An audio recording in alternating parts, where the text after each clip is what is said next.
Oh, here we are again now, and it's like no time has passed. Gazing out upon the sunset as it sinks into the night. Many times it seemed as though a given day might be our last. Face to face with certain death, it's somehow coming out alright. I don't think that we have any cause to lament, but there's quite a lot of thrilling intent, thrilling intent, thrilling intent, thrilling intent.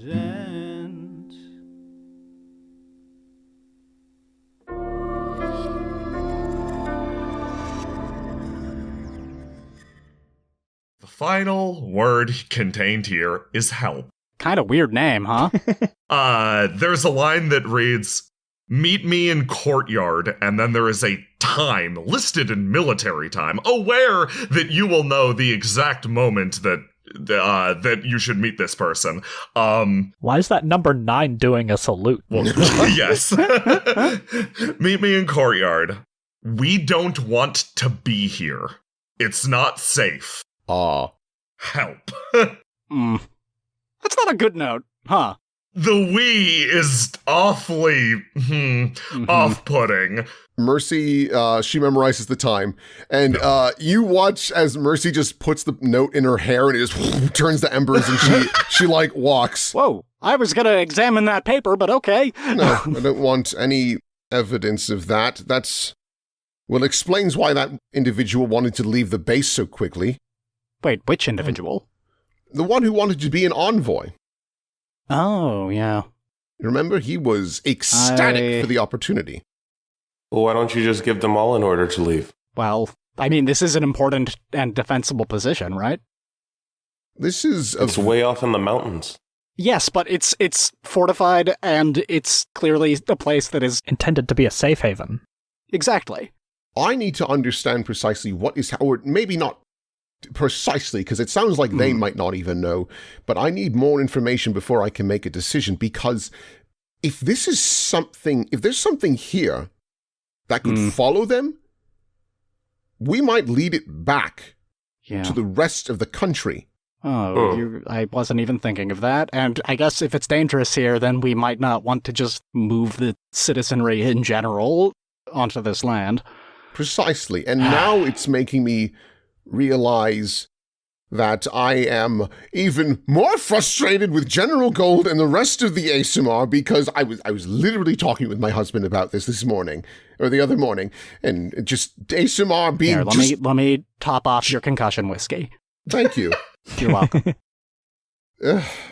This is unfortunately a common thing with ASMR. What's a common thing? Because this is really crazy. I'm not gonna lie. Yeah. Does this sort of thing happen all the time? No. What is common, though? I don't know the military, but this seems non-standard. This isn't even a military thing at this point. ASMR are cocky. They think they're nobility without even trying. They look down on everyone. It's half the reason they probably disagree with me trying to save everyone. Isn't that what nobility is, though? No, they are. A lot of them are arrogant bastards. I shouldn't make a blanket statement, but I know what you're talking about, Mercy. I work with them. Yeah. I've had conversations time and time again. You should have seen the look on their faces when I said I was going to marry Faria. Well, unfortunately, I think it's partially a product of the history of the country. For sure, absolutely. It's not an excuse, but at least it's a reason. No. But in any case, I need to meet with this person. I don't know if we wanted to go as a group, because that might draw attention, or... I mean, you need backup, right? Possibly. I think all of us would draw attention. Precisely, because none of us, even myself, are in military uniform. What if we get military uniforms? We can dress up as totally normal soldiers, and... It covers my abs. I don't like that.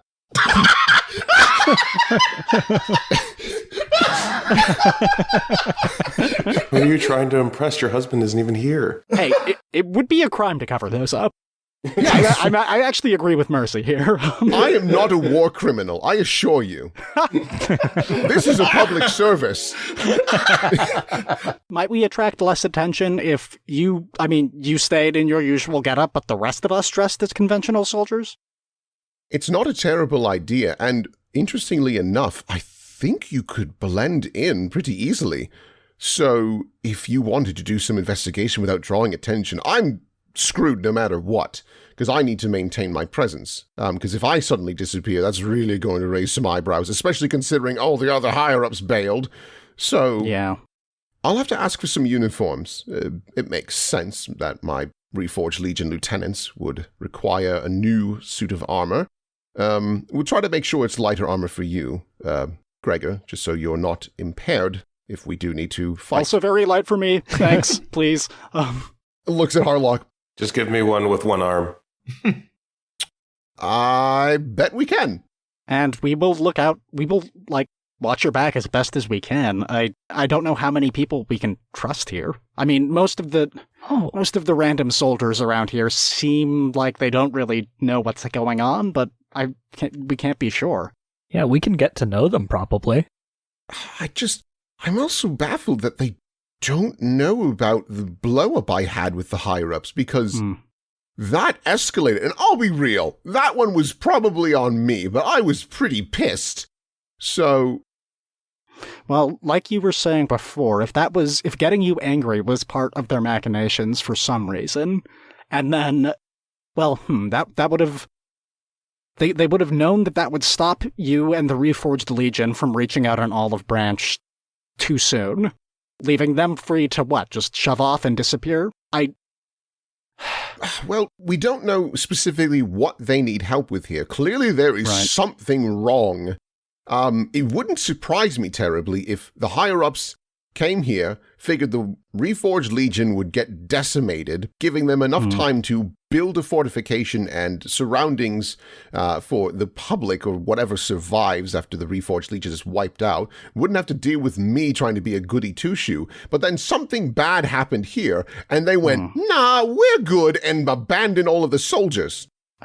Well, they could have done that as a self-serving measure. I'm also concerned, what if something bad happened and they really did decide to go to the Reforged Legion for help? Maybe they rethought their stance, and what if something got them on the way? I mean, we came from that direction. Surely we would have seen something. Yeah, but we're not high up military officials, and if they had been got, then it would have been, what, like a week and a half ago?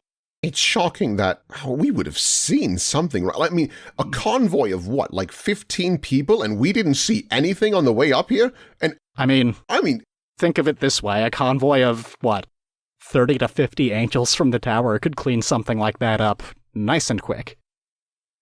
I suppose, but... Traditionally, they've been pretty messy and just leave all of their mess behind. They're gruesome individuals. They are not particularly interested in... cleaning up messes they create. Besides, if they had gone down where we had come from, they would have ran into a couple of those villages. And no one brought any of that up. They absolutely would have brought that up if they saw my little Reforged Legion banner. That's a good point. I guess my main fear is that, well, what if they're taking orders from one of the angels like the one we just fought, something that clearly has capacity for reason and logical thought? As you say that, everyone looks at the fucking head. It is still inert and immobile. I mean, it's dead now, of course, but I'm pretty sure that it was learning from its mistakes. Well, that reminds me, the reason we were coming here in the first place was to ask about that magic silver stuff, right? The harpoons! Which they seem to have. Yeah, these guys have it. They're not the higher-ups, but they have something that looks like it could be, maybe, sounds like it could be, might. It must be. I don't know what else it could be. Mercy has a weird idea. She lets you guys keep talking, and she sets the head down very quietly. She snaps her fingers and summons an anvil to sit next to it, and waits while you guys are talking to bring a hammer down as hard as possible next to the anvil and next to the head to see if someone screams from a sudden loud noise or reacts to it like we're being listened on. Mercy is on high alert of just I don't trust anything right now. You send out this heavy clang. The head doesn't respond, and time passes. Someone eventually from the room next door knocks. Is everything okay in there? Mercy snaps her fingers and the things disappear. She opens the door. Terribly sorry. I needed to repair my gauntlets from the last fight, so, metal on metal makes a lot of noise, and them being enchanted and whatnot, it takes a bit more effort, so sorry for the concern. Gotcha. Yeah, okay, just, we'll be on duty if you need us. They Of go back to course. their room. Mercy, from that, I'm going to, very clever idea, I can say you are not being listened to, at least by the soldiers. At least by the soldiers. You can discuss in confidence. That reminds me, when I was looking at the angel that we were fighting earlier, I got the sense that it was receiving information from something beyond the tower. Wait, does that mean that the tower has a connection with something the same way that the angel had a connection with the tower? I think that this angel represented more of a sibling to the tower than a child of the tower, if that makes any sense. Oh, that's worrying. Fundamentally different, Then- but not... Then what I cut was what it's connected to would be its parent? Yes, in this metaphor. Oh, so it was an umbilical cord that I cut. Ugh. I couldn't see what it was connected to or anything, but if you say it's not the tower, it's something else. If the tower is what we can see, something that we understand, then maybe, if we're concerned about the Asimar here and this fort being potentially connected to something else that we can't see, I'm not willing to say that that is a coincidence. Gregor, you mentioned that you could see what I guess is this umbilical cord for this angel, correct? Something like that. Can you look at me? Hold still. Gregor narrows his eyes and opens his mind's eye. Taking a look at Mercy. Mercy has traces of that same chaos running through her body. It's what animates the fire. It's what makes all of this wacky magic work. But it is firmly rooted in this realm. It's attached to this world, not some other one. There's no Yeah, umbilical. you're not as crusty as Marcus, that's for sure. I'm still number one, baby. There's no tie leading to some other place. Mercy is firmly of this world. You get the feeling that if you cut her, maybe your glaive would be slightly more effective, but at the same time, it would be just as effective, cutting a normal person, so... Yeah. That reminds me of something we saw at Tower. Oathbreaker. Right. You, Asimar, commit yourselves to some sort of... What was it?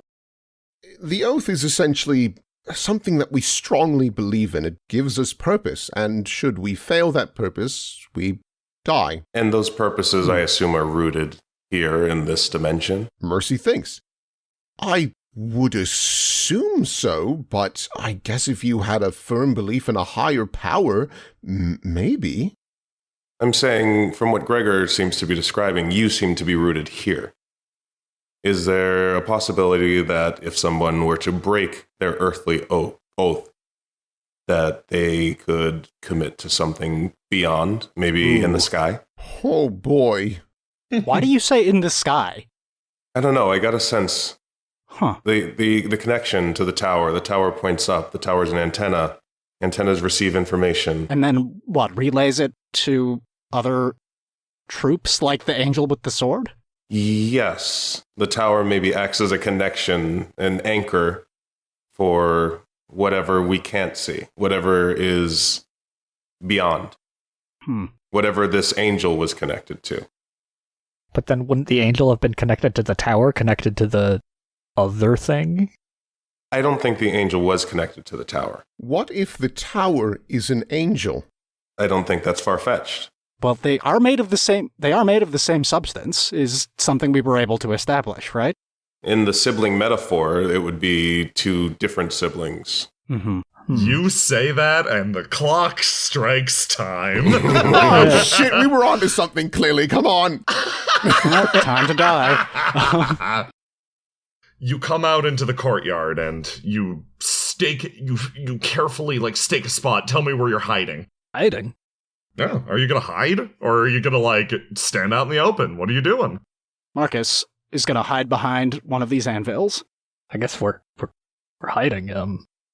Where's Marcus's dad going? Marcus's dad is going to be leaned up casually against this barricade so that he can't be seen from this side, but he can maybe from this side. But only if they're standing to one side or the other, because otherwise he's just a one-dimensional line.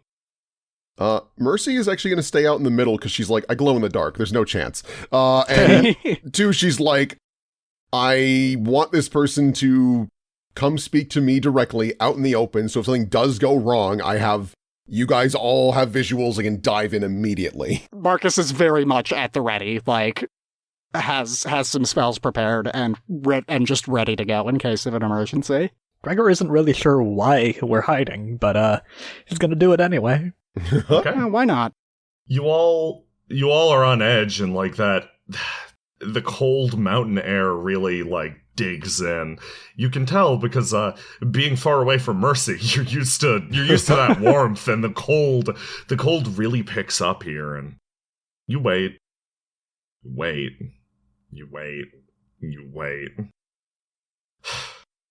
Nobody comes. Fuck. You wait probably an hour and a half, and no one fucking shows. It's just silence, the night, and the wail of the wind.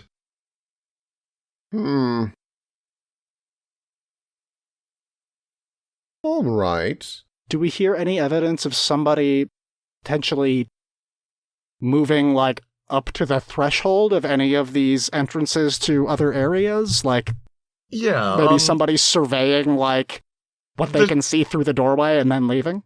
No. Okay. But the shift does change a few times, and somebody wanders past occasionally, and they make no indication of, like, they make no indication or acknowledgement, just wish Mercy a good night, move on with their lives. Clearly not the same person. Huh. That's the only real disruption that happens over those few hours. It's just silent. Yeah, Mercy's not sure what to do here. She does not like Marcus this. pokes around the surroundings a little bit, just looking for anything unusual. Yeah, nothing. How closely are you guys listening? Like, are you like on high alert, or like Harlock don't hear so good. Harlock don't hear so good? Like, what direction are you? Everybody pick a direction and tell me which direction you're focused. That's a good way to do this. I'm focused over here, I think. Okay. Yeah, Gregor's focused north. Focus north to the mines. Um, Mercy, where are you focused in? Mercy's going to focus south because that was where the Mhm. person gave her the note. Yeah. Marcus's father is also focusing south. Okay. And Harlock, you are presumably focused. In a vat again. Yeah, you're in a vat again. Mhm. Okay, so you don't pick this up at first. Like, actually for a while. But Harlock, eventually you kind of peek your head out and you think you hear a scratching sound. From where? It's pretty loud. Back from the direction you came, actually. It's funny. You've been waiting out here for a bit, but yeah, you hear this etching or filing sound. I think we should head back. All right. Any particular okay. reason? I hear something that sounds amiss, unless you guys have dogs. No. No. I mean, I wish. Don't get me wrong. What do you hear? Scratching, like at the door. Let's remain cautious and stay Yeah. slow and low. You come back into the housing district and you hear, as you get closer, actually pretty muffled or subdued speaking. People are talking ahead of you, and you can't quite make out what they say. As you come back in, and you manage to catch like one of them looking down. Just damn it. Scratch, scratch, scratch, scratch. He has what appears to be like a chisel or basically like a file, and he's working on the wall in front of your room. What Harlock, does it say? you move up behind, and it's really hard to make the words out. He's been working on it for a while and just goes, I'm sorry, somebody defaced your wall. What did they deface it with? Marcus has dark vision. What does he say?